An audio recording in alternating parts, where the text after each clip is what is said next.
you imagine being vulnerable enough to leave your house, give up everything that you've built up or over 70, 80, 90 years sometimes, let people help you go through all of that, and you're going, that's like freaky.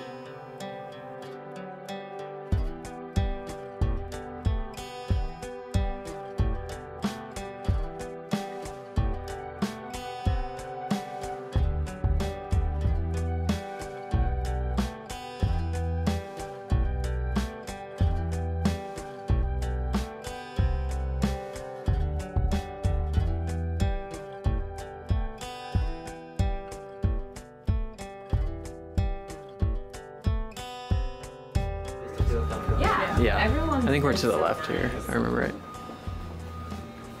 This is us, right? Do you have your key? Yes, I do. Excuse me.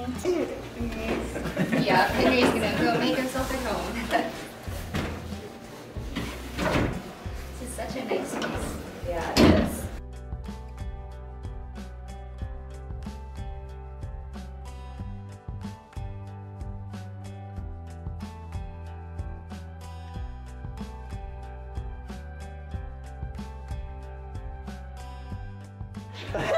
Even though, like, the first week we moved in, we're like, this is gonna be horrible, like, we're just gonna screw this whole thing up, and like, I don't know, somehow in between those 4 weeks, they just like, now people like talk to us and they're really excited about us being here.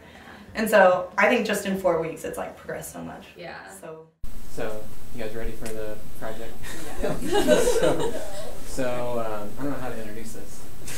Because this is way different than anything we've done in this class before.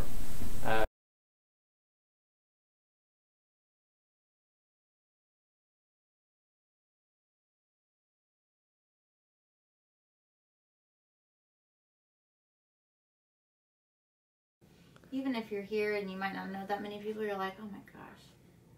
It's just like you anthropology kids. I gotta go downstairs and try to figure out who I'm gonna sit with at dinner. And you talk about how terrifying that is the first time. What's been the most difficult thing about this project so far? For me, it's constantly being in an outgoing mood and being receptive to all the different residents. When I'm around somebody that's 3 times my age, and I feel like it's changed over time, but at first I just had no idea what I would be comfortable talking to them about, what I had to relate to them. That's been really hard. It's hard to step aside from your normal personality and jump into a completely different environment. It's exhausting to transition between the two worlds. Like, as a college student, I'm not yet a fully independent and like all-in invested member of society yet, and I'm not yet old enough or experienced enough to understand the day-to-day meanings of living in a retirement community. Yet, even without both feet firmly planted in either world, stepping between the two is just absolutely stressful. And that bridge is so hard to cross, and I'm supposed to be an anthropologist. Crossing bridges is what we're supposed to be doing, and so why is this so difficult?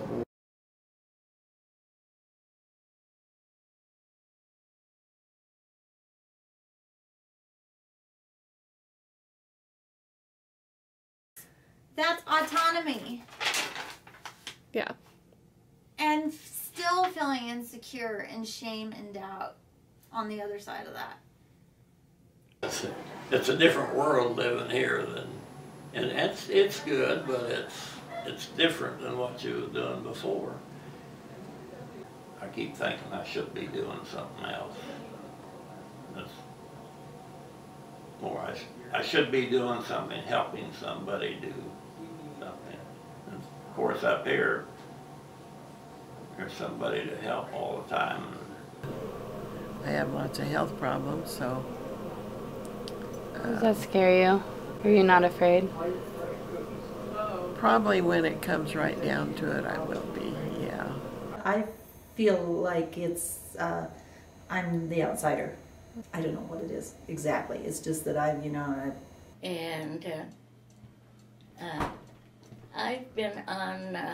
antidepressant medicine since my mother died, and I had my 4th child. Thank goodness our residents are awesome, and they immediately go, not crazy, but just in that loving way. They know when to back off. They know when you need a hand. They know when you're new. So do the staff, and they're there to start guiding you. And that's when you start learning where to set your boundaries, kind of like in these other steps here with needing to cope with social and academic demands, well, social demands here, personal identity, where do you fit in here, what groups do you want to belong to, what committees.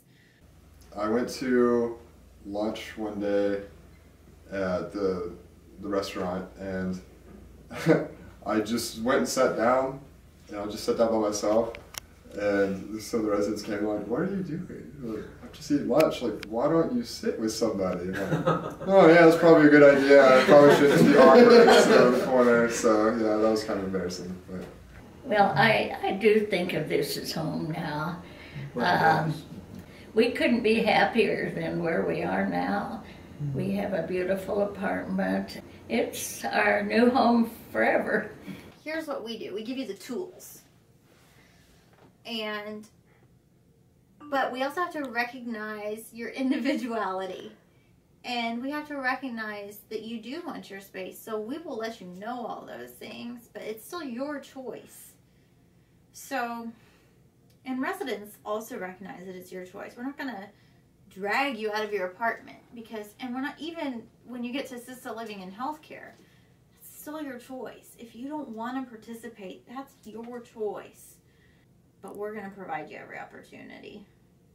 It feels like I've kind of bridged a gap between people I thought I couldn't.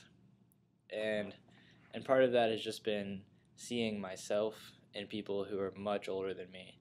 And that's been like a very enlightening experience. I got really excited when they said that they love food and talk about food all the time, because that's 75% of our conversations. I'll definitely give you that. Okay. 83. Adjusted. One beauty of aging is you quit worrying about the trivia as you get older. And so, that's the sort of thing here. When I picture a nursing home, I literally think waiting room to die. Like everyone's just drugged and like comatose and just like every day it's just like a blur. But here is completely the opposite. So yeah, I do think stage 9 exists. I guess when you get down to it, beginning to end.